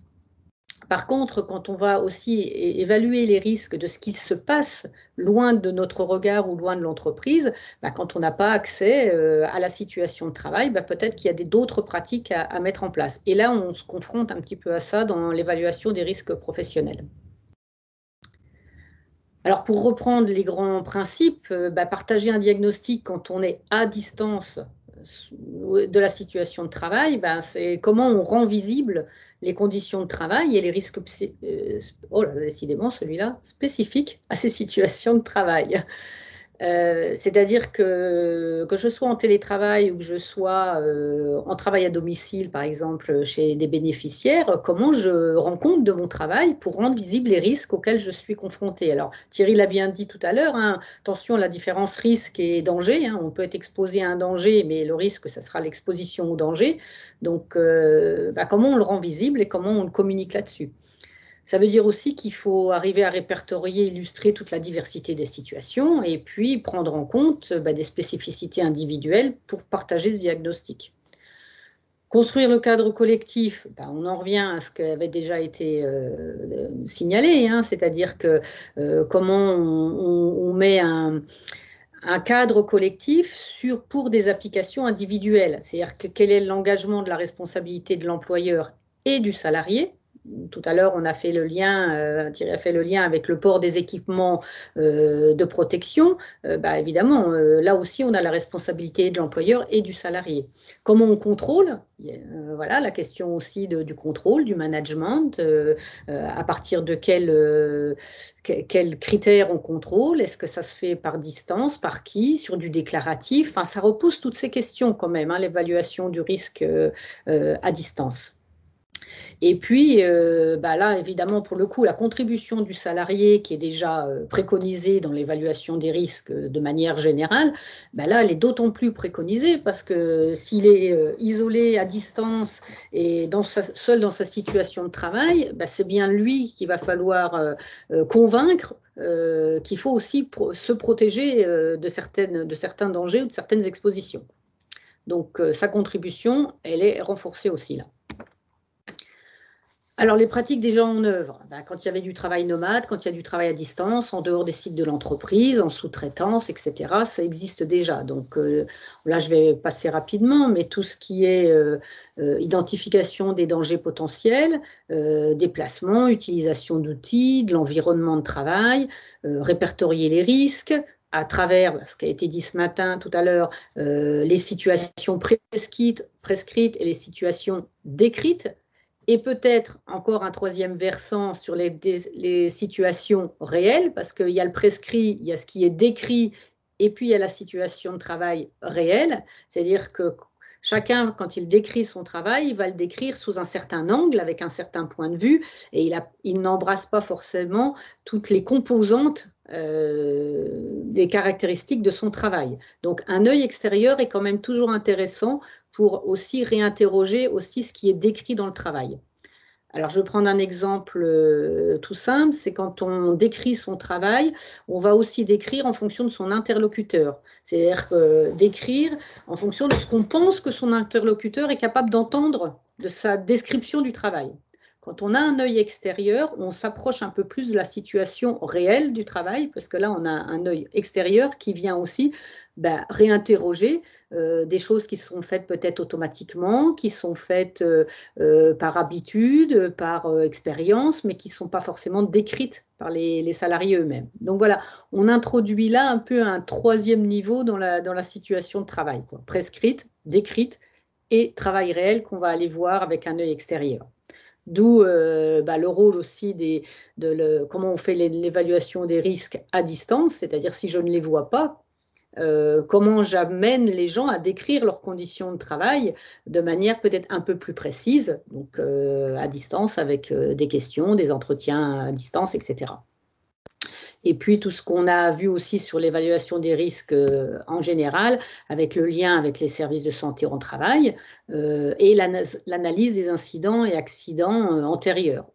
Alors, c'est là où, effectivement, dans l'évaluation des risques des travailleurs à distance, l'analyse des incidents ou accidents est peut-être un petit peu un point d'achoppement, et c'est aussi un peu un point d'achoppement dans les négociations actuelles sur le télétravail. C'est-à-dire que sur le télétravail à domicile, donc au domicile privé, est-ce que une chute de plein pied va être considérée de la même manière comme un accident de travail? Enfin, voilà. Donc, il y a quand même beaucoup de questions qui se sont posées et qui se posent encore sur cette évaluation des risques du fait d'être à distance, mais aussi en télétravail à domicile, donc qui est un contexte un petit peu encore différent. Alors, évidemment, travailler à distance, alors en collectif ou isolé, on n'aura pas la même chose, c'est-à-dire qu'on peut travailler à distance en collectif, donc on peut croiser des descriptions de situations de travail. Quand on est isolé, on est sur le descriptif d'un seul interlocuteur. Donc là aussi, il y a peut-être des biais à prendre en compte dans la caractérisation de l'environnement de travail et de la description du travail. Quand on a accès ou non au terrain, à la situation de travail, donc comment, je viens de le dire, comment on prend en compte le travail réel avec un tiers, comment on recueille les descriptions d'activité, des aléas, des dysfonctionnements, et comment on identifie des situations d'entraide ou d'appui collectif du travail à distance. Alors, nous, on a pu observer qu'il y avait quand même de l'appui collectif dans le travail à distance isolé, c'est-à-dire qu'il y a d'autres modes de collectif qui se mettent en place. Donc ça aussi, dans l'évaluation des risques, c'est intéressant d'aller chercher ces autres modes de collectif de travail qui se mettent en place, soit à l'initiative d'un employeur, soit à l'initiative des personnes elles-mêmes. Donc là aussi, dans le cadre des discussions de comment on met en place le télétravail ou le travail à distance, ça aussi, c'est des points d'achoppement sur comment on continue à garder un collectif. Est-ce que c'est quelque chose de formel ou d'informel ? Le principal risque de l'évaluation des risques professionnels du travail à distance, en fin de compte, c'est de ne voir que ce qui dysfonctionne et de ne pas voir tout ce qui fait ressource. Donc tout ce qui est entraide, tout ce qui est tutorat, tout ce qui est des choses comme ça, qui existent aussi dans le travail à distance. Donc attention à l'effet loupe, sur le ressenti individuel d'une situation de travail et qui met en avant effectivement souvent d'abord ce qui nous gêne. Et après, voilà, il va falloir effectivement décortiquer tout ça pour arriver à une situation de travail plus représentative de ce qu'elle est en réalité.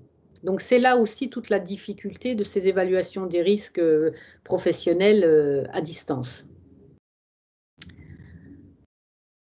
Alors, ce qu'on a pu quand même identifier, et puis après, on fera une petite pause s'il y a des questions sur cette partie-là, mais ce qu'on a pu déjà identifier sur les risques, c'est, Yves tout à l'heure en a parlé, le renforcement du contrôle par le management. Alors, ça peut aussi être un facteur de risque dans certains cas.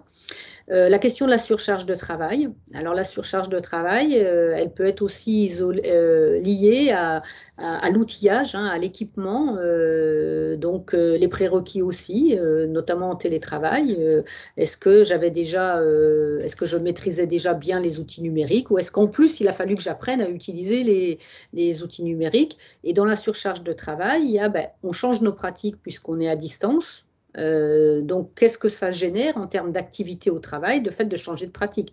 Est-ce que je suis plus obligée d'utiliser le téléphone, les mails, etc. Donc, quelque part, au-delà du cœur du métier, il y a peut-être des tâches secondaires pour avoir accès à l'information et organiser son travail qui vont générer de la surcharge de travail. On a aussi des risques identifiés autour de l'isolement. Ça c'est décrit un petit peu partout. Des difficultés d'accès à l'information nécessaire pour réaliser son travail, du délitement du collectif, avec effectivement tout ce qui va avec sur la perte de sentiment d'appartenance, c'est-à-dire s'il n'y a plus de collectif, est-ce que je suis toujours en lien avec une équipe, une entreprise, etc. Des doubles contraintes, alors familiales et professionnelles, là, qui peuvent effectivement venir s'ajouter en fonction du contexte et de l'environnement dans lequel on est sur le travail, alors le télétravail ou le travail à distance. Et puis, à moyen terme, peut-être aussi des freins à l'évolution de carrière, dans la mesure où est-ce qu'on va savoir décrire et rendre visible, ce que je disais tout à l'heure, sa situation de travail et donc mettre en avant des nouvelles compétences, avec qui on discute de tout ce que ça a changé derrière. Donc, on est quand même sur une autre manière d'évaluer les risques à distance et puis d'en avoir des un petit peu particuliers du fait de ne pas se rencontrer physiquement. Donc, ça va générer forcément des pratiques différentes pour les préventeurs, pour les IRP, dans leur rôle d'alerte, dans leur rôle d'évaluation des risques professionnels, puisqu'il y a d'autres items à prendre en compte. Ça va aussi peut-être faciliter, alors pourquoi pas, la prise en compte de la situation réelle. donc du recueil d'informations, des échanges individuels et collectifs, donc de les organiser autrement. Par contre, on a aussi des difficultés à évaluer le contexte de travail, donc ce qui est autour, en fin de compte, de la situation même de travail, donc des contraintes, de l'espace.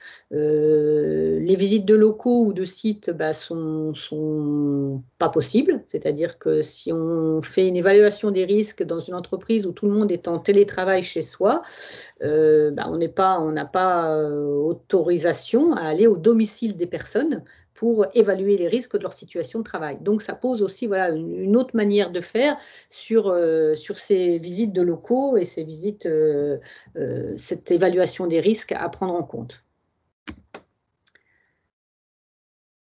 Les facteurs de prévention des risques sur le travail à distance, donc on en a quand même identifié déjà quelques-uns. Donc une autonomie suffisante dans la réalisation de son activité de travail, donc ça c'est plutôt un facteur de prévention. Alors quand on dit ça, quid des nouveaux embauchés, quid des gens qui viennent d'arriver dans une entreprise où c'est un nouveau métier. Les facteurs de prévention, c'est quand on arrive à définir des critères objectifs avec un manager pour pouvoir évidemment prendre en compte et évaluer le travail réalisé. Donc la plupart du temps, les évaluations avec les managers, c'est toujours, il y a des fois des sujets un petit peu de tension dans les entreprises.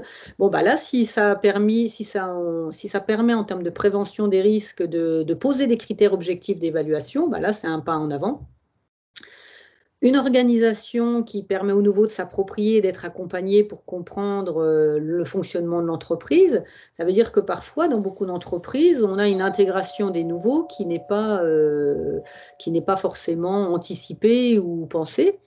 Bon, là, c'est l'occasion effectivement de se poser cette question-là de l'intégration des nouveaux dans une entreprise. Donc, ça, c'est plutôt un bon pas.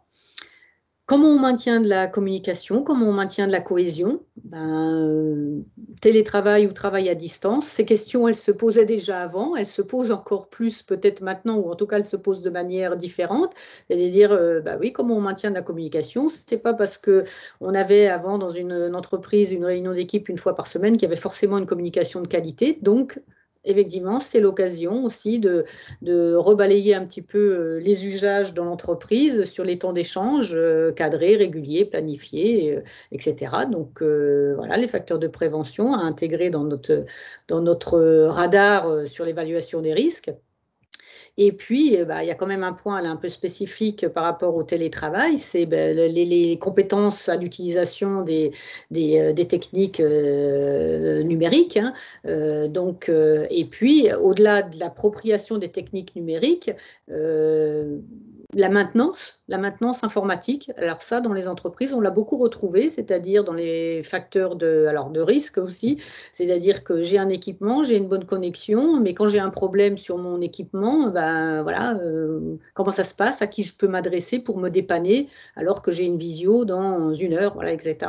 Donc ça aussi, c'est des questions à poser qui n'étaient pas vraiment posées dans les entreprises souvent, mais là qui permettent en tout cas de reposer ces questions-là de la maintenance informatique. Alors après, on va un petit peu aborder des angles morts sur l'évaluation des risques professionnels, mais si vous avez déjà des questions à ce niveau-là, je veux bien répondre à quelques questions.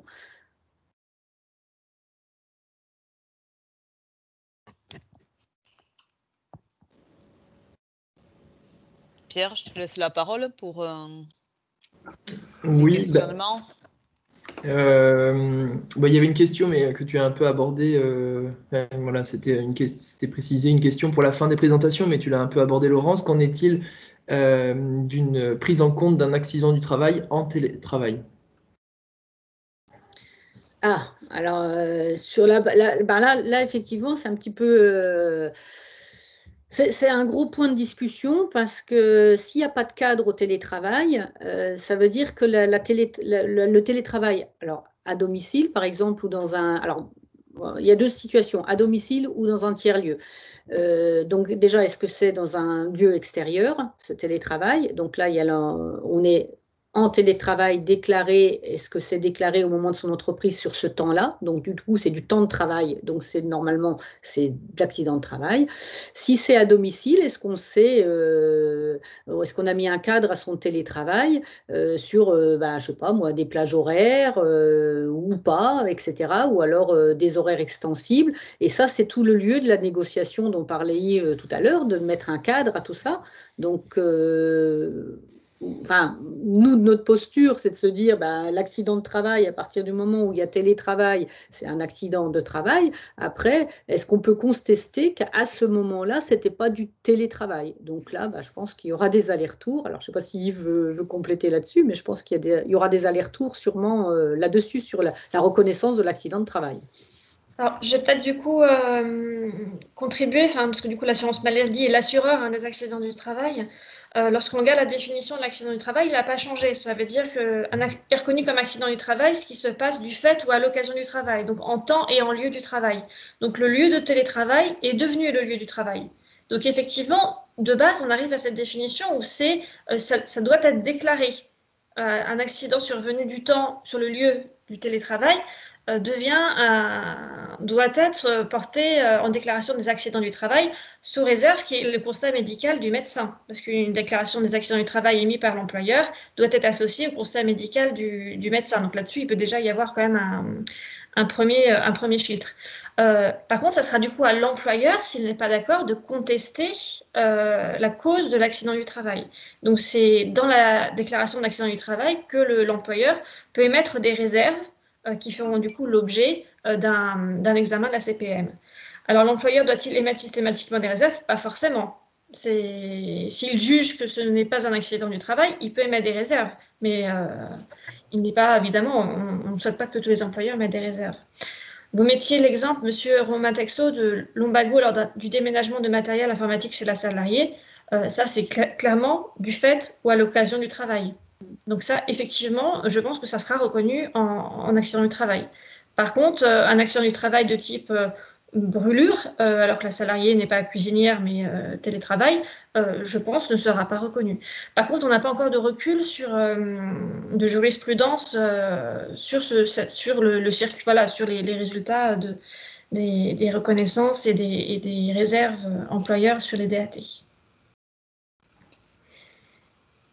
Et c'est notamment un enjeu dans l'histoire des négociations pour la mise en place du télétravail sur l'équipement. Par exemple, nous, on commence à voir des retours d'expérience d'entreprise sur l'installation. Alors, on va pas revenir sur les histoires de l'installation par rapport à l'écran, etc.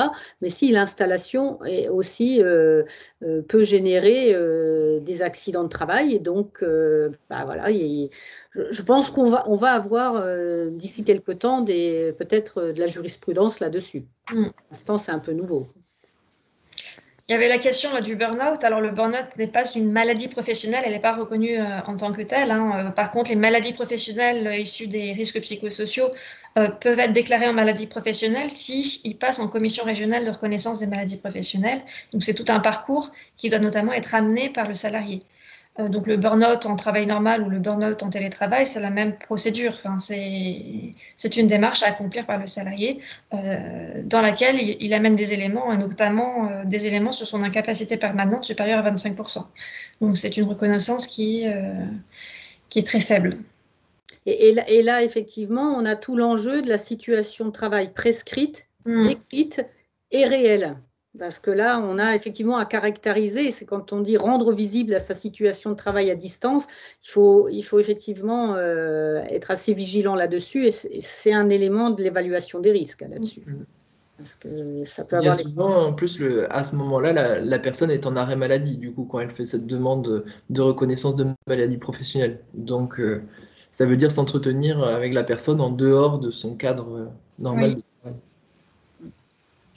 Mais voilà, là-dessus, que ce soit travail au bureau ou télétravail, finalement, ne change pas. Enfin, exactement. Il n'y a pas de nouvelles règles parce que le télétravail est arrivé massivement. Et une autre question, quels peuvent être les indicateurs pertinents pour l'employeur lui permettant d'évaluer les risques liés au télétravail, notamment en termes de charge de travail ou de travail collaboratif? Le suivi de temps de travail en ligne ou d'échange de courriel, par exemple, n'est-il pas trop intrusif dans la vie privée du salarié? Alors, après, on peut être plusieurs à répondre. Moi, je vais commencer une réponse. Alors, déjà, les échanges de mails, etc., c'est pas intrusif dans la vie du salarié si c'est sa période de travail. Enfin, bon, voilà. Donc là, déjà, il y a un cadre à poser. Après, redis, Pierre, là, comment c'est Mais formulé? c'est les indicateurs pour évaluer la charge de travail finalement. Est-ce qu'on peut se fier à la quantité de mails envoyés, aux interactions qu'il peut y avoir dans le collectif, etc. Alors, ça repose, au moins c'est bien parce que ça repose quand même des questions qu'on se posait déjà avant dans les entreprises, c'est-à-dire comment on évalue le travail. On revient à ça, quoi. Quelles sont les prises en compte de l'évaluation du travail? Il y a quand même un petit biais sur le fait que c'est pas parce qu'on était tous dans les mêmes bureaux et le manager avait la vision de ses collaborateurs qu'il voyait mieux le travail que ce qu'il voit maintenant à distance. C'est-à-dire que quand on voit des gens derrière un écran ou au travail, est-ce que ça nous donne des indications sur la qualité ou l'efficacité de leur travail? Pas forcément. Donc il faut bien à un moment que l'entreprise se dote d'une véritable réflexion sur quels sont les critères d'évaluation du travail. Et là, effectivement, alors, le nombre de mails, le nombre de coups de téléphone, etc., ça va dépendre aussi de la situation de travail. Si mon travail, c'est de répondre à des appels entrants, ça peut être un des critères sur le volume d'appels entrants traités. Si mon travail, c'est de résoudre des dossiers et que les appels entrants ou les mails entrants sont des interruptions de tâches, là, ce n'est pas un critère d'évaluation d'efficacité du travail. Au contraire, c'est plutôt là un critère de gêne dans le travail. Donc, ça nécessite vraiment quand même que les entreprises se posent la question de l'évaluation du travail. Le télétravail ne change pas. Va un peu changer, mais ne change pas grand-chose à comment on évalue une situation de travail. Après, je ne sais pas s'il y en a d'autres qui veulent compléter.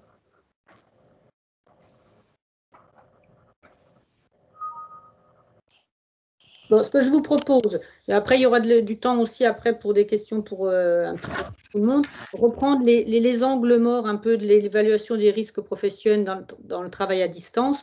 Donc évidemment, ce n'est pas exhaustif, mais on en a quand même quatre qui reviennent en haut de la pile. Hein. C'est les angles morts sur les relations sociales, le management, les interruptions de tâches et l'isolement. Donc, je vais faire une diapo sur chaque item et puis on pourra ouvrir la discussion derrière après. Alors, sur les relations sociales, comme ça a été dit ce matin, c'est que effectivement, le collectif de travail, souvent est nécessaire quand même au travail, hein, sur l'entraide, la contribution, la montée en compétences, l'intégration, une réflexion projet, etc. Donc, comment on prend en compte les collectifs explicites et implicites? Alors, le passage au télétravail de manière brutale a un peu cassé ces collectifs implicites. Donc, certains se sont reconstitués, d'autres non. Donc, par contre, quand on se donne la peine d'organiser le passage au télétravail, donc un petit peu en amont avec de la discussion, c'est un élément à prendre en compte quand même. Hein. Là, dans la manière un petit peu en urgence, il y a des collectifs qui n'ont pas pu fonctionner et il y en a d'autres qui se sont créés. Croiser les informations sur l'ambiance sociale, alors entre les sources employeurs, CSE, managers, salariés, là effectivement c'est un petit peu compliqué quand on est en évaluation des risques à distance d'aller rechercher l'ambiance sociale, c'est-à-dire qu'on ne la vit pas en proximité, donc on ne peut aller la chercher qu'à travers des descriptions, des entretiens, des échanges à plusieurs, à certains, mais en tout cas on va peut-être avoir besoin d'autres outils pour aller rechercher ces informations sur l'ambiance sociale, de ce qui est vécu par les uns et les autres. Ce qu'on a pu remarquer quand même, c'est que l'expression des difficultés au travail est moins spontanée ou alors amplifiée. C'est-à-dire que le fait d'être à distance, on peut soit focaliser sur les dysfonctionnements et les difficultés au travail, donc de manière peut-être plus prégnante, donc avoir une tendance à les amplifier. et passer plus sous silence tout ce qui aide à faire le travail. L'expression aussi est compliquée, c'est-à-dire que quand on est à plusieurs dans un groupe ou au cours d'échanges avec des collègues, l'expression, elle peut venir au fur et à mesure de la conversation. Quand l'expression, elle est par un échange téléphonique de manière à distance, de manière isolée, on n'aura pas la même forme d'expression. Donc, pour certains, ça va être minimiser les difficultés au travail, parce que derrière, il y a, alors consciemment, inconsciemment, hein, des enjeux de montrer que je suis capable de faire et de ne pas me mettre en danger, de ne pas montrer des soi-disant faiblesses, etc. Et pour d'autres, ça va plutôt être amplifié. Donc, on aura toujours ce biais sur l'évaluation des risques à aller chercher quand même, hein. Identifier des cadres partagés, donc ça vaut le coup quand même de manière implicite, explicite, aller voir ce qui se passe au niveau des relations sociales dans l'entreprise. Alors la pratique des mails, hein, ça c'est, est-ce que c'est parce que j'envoie plein de mails ou est-ce que c'est parce que je mets tout le monde en copie que du coup je communique bien? Là, il y a à creuser quand même parce que on le sait depuis longtemps, l'information, elle est lue, elle est utile. Si elle devient exponentielle, elle est survolée et on perd de la qualité. Donc voilà, il y a peut-être quand même des choses. Ça peut être effectivement le moment d'identifier des pratiques existantes en télétravail, pas en télétravail, et puis de construire en fin de compte des références à partager, et donc tout l'objet de la discussion, du dialogue social autour de la mise en place du télétravail. C'est-à-dire que là, il y a des choses en tout cas à partager, quoi. Donc ça, c'est un angle mort qui est un peu difficile à appréhender. On a un deuxième angle mort, on en a déjà parlé un petit peu, donc je vais aller rapidement. Sur le management, donc en fonction du style et du mode de management qu'il y avait en vigueur dans l'entreprise, le travail à distance a bousculé plus ou moins les repères. C'est-à-dire que qu'est-ce qu'on met dans le management de proximité? Ça remet en question quand même la relation hiérarchique qui est basée sur la supervision directe. Et donc, qu'est-ce qu'on rend visible de son travail ou qu'est-ce qui est visible de son travail en présence de ses collègues ou de sa hiérarchie? Donc, il y a aussi toute la question de l'équilibre entre contrôle et confiance, hein, qui apparaît comme un point un petit peu à aller chercher dans cette évaluation des risques, parce que là, ce sont des facteurs de risque, c'est-à-dire la confiance, elle est basée sur quoi? Est-ce qu'elle est basée sur des relations interpersonnelles ou est-ce qu'elle est basée sur des évaluations caractéristiques des situations de travail, des résultats de travail? Donc là aussi, on peut avoir des pratiques antérieures qui font qu'on va peut-être plus favoriser un management inter-individuel plutôt qu'un management par rapport à l'effectivité du travail. Là aussi, les critères de contrôle du travail auront intérêt à être revus, en tout cas, peut-être de manière collective.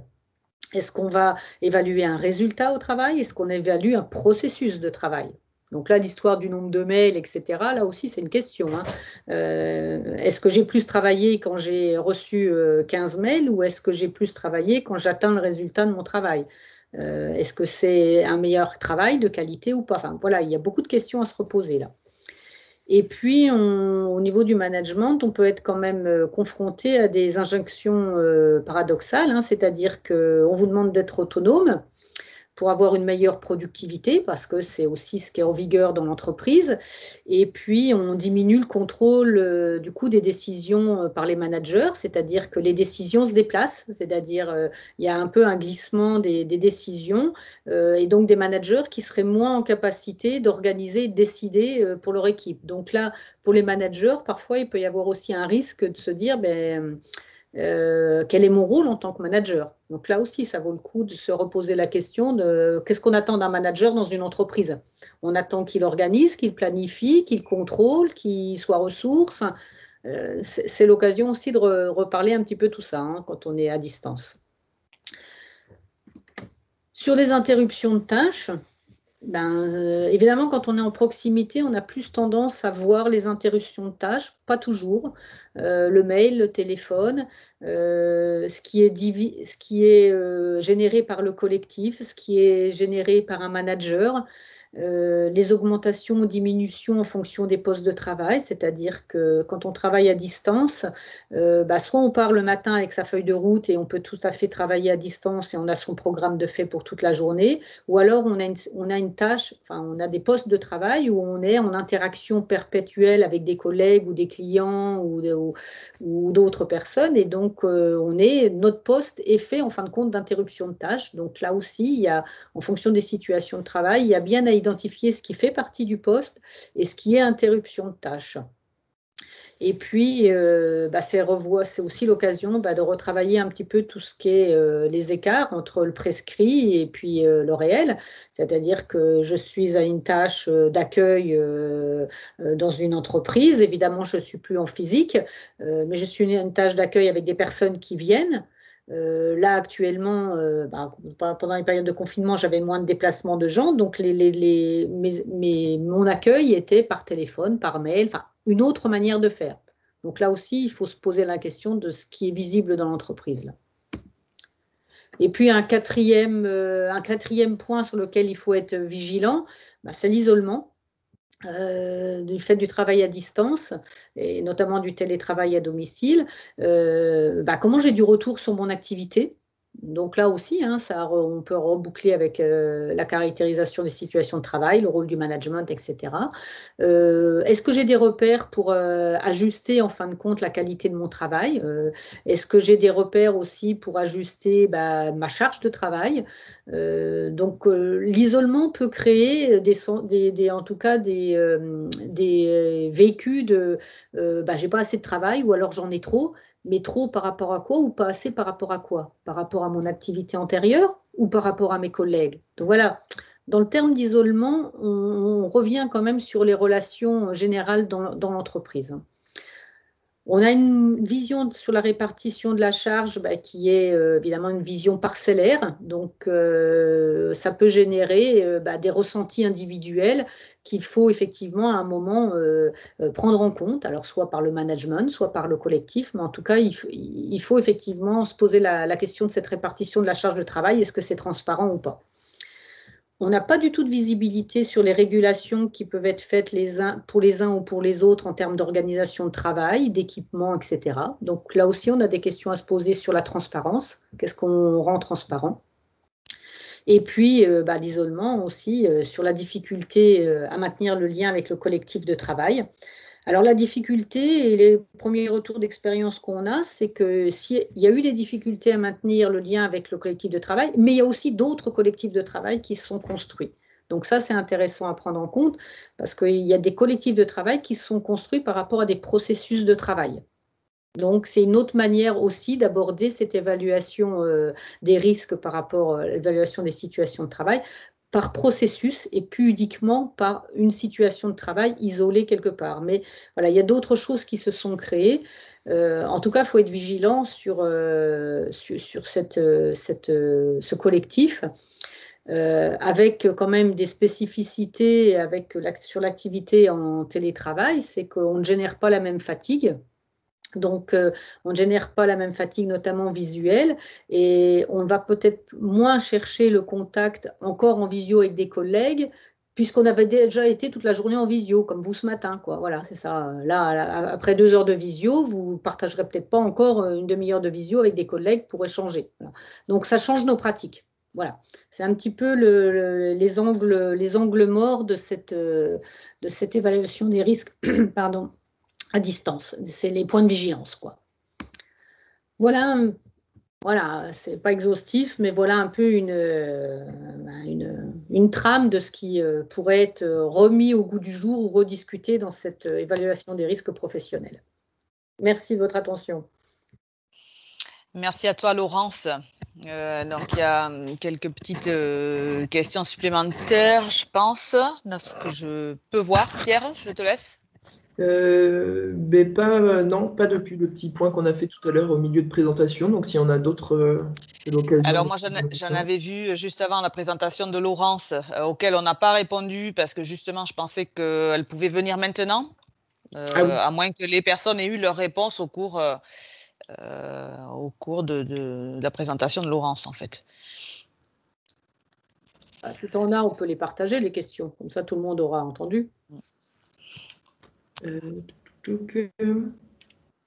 J'avais vu sur les vérifications électriques, par exemple, alors je ne la retrouve pas là. Vérification électrique au domicile. Est-ce qu'il faut faire... Je suppose que la question, c'est est-ce qu'il faut faire vérifier son installation électrique avant de s'installer en télétravail. Enfin, je pense que c'est comme ça qu'elle doit être comprise. Alors, je ne sais pas si la personne est toujours en ligne. Je ne retrouve pas. Je ne retrouve pas la question. Oui, la question, je crois que c'était faut-il demander aux salariés un dépistage, un diagnostic électrique, quoi. Non, la vérification obligatoire, elle est obligatoire qu'en entreprise.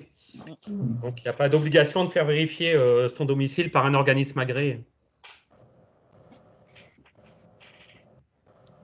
Il y avait un document de la CARSAT en ce sens il y a un temps. Bon, je vérifierai ce point-là s'il y a encore un document de la CARSAT.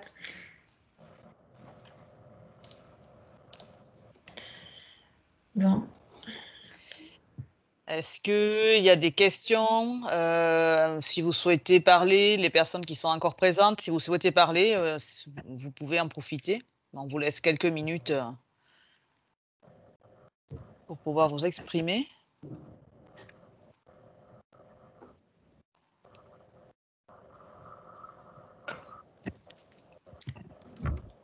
Je vais en profiter avant que ça parte pour lancer le sondage de clôture.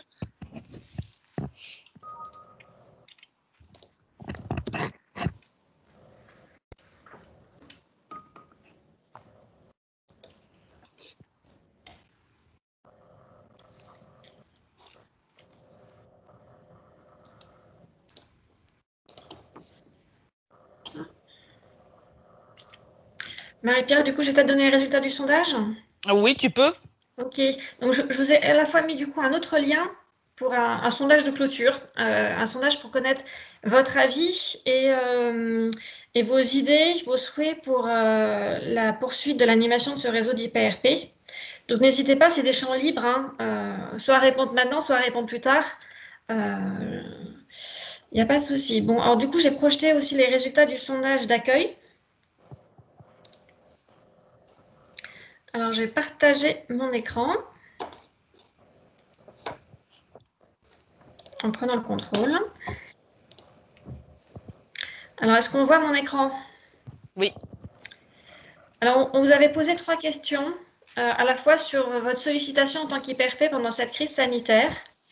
Alors, vous êtes en majorité à dire qu'il n'y a pas spécialement eu de changement, mais finalement, vous êtes quand même 40% à dire que vous avez été plus sollicité depuis le début de cette crise sanitaire par rapport à la situation avant crise. Donc, c'est peut-être une bonne chose pour la profession d'IPRP. Finalement, cette crise sanitaire donne un nouveau souffle à la prévention des risques professionnels. Alors, sur la question, est-ce que vous êtes plutôt sollicité pendant le confinement, pendant le second, entre les deux? Bon, là, il n'y a pas vraiment de grande tendance qui se dégage. En majorité, plutôt pendant la période de déconfinement qu'on a connue au printemps, qui a pu amener un retour des demandes. Et enfin, la troisième question, c'était sur vos sollicitations. Quelles ont été vos missions réalisées pour les entreprises pendant cette crise sanitaire? Alors, la barre qui se dégage le plus, pour 65% des répondants, vous avez été sollicités justement sur l'évaluation des risques, sur la mise à jour du document unique. Comme quoi, on était un peu dans le vrai en vous présentant ce webinaire aujourd'hui. Et vous êtes presque la moitié, 45%, à dire que vous avez été sollicité sur les mesures de lutte contre la pandémie, la mise en place des mesures sanitaires. Et enfin, 2 autres points se dégagent sur les analyses de poste, conseil en ergonomie, prévention des TMS et accompagnement de type prévention des RPS. Donc voilà les résultats de ce sondage d'accueil.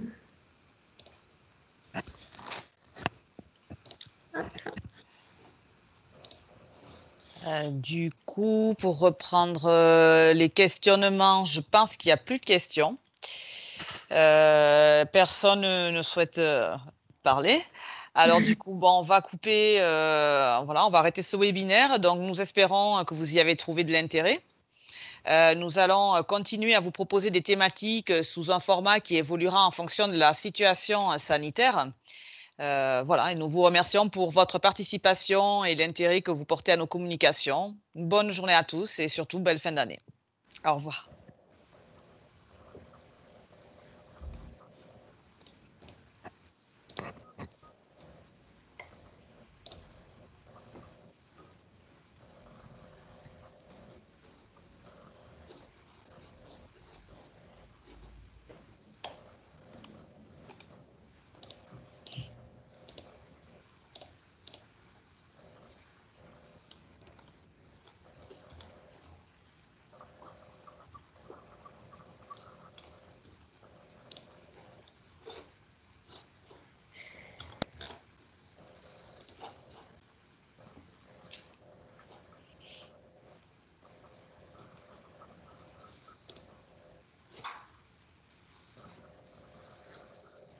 Je pense qu'il y aura peut-être plus de questions, mais je pense que la visio fait qu'il y a un temps d'arrêt et qu'on a peut-être après des questions après, quoi.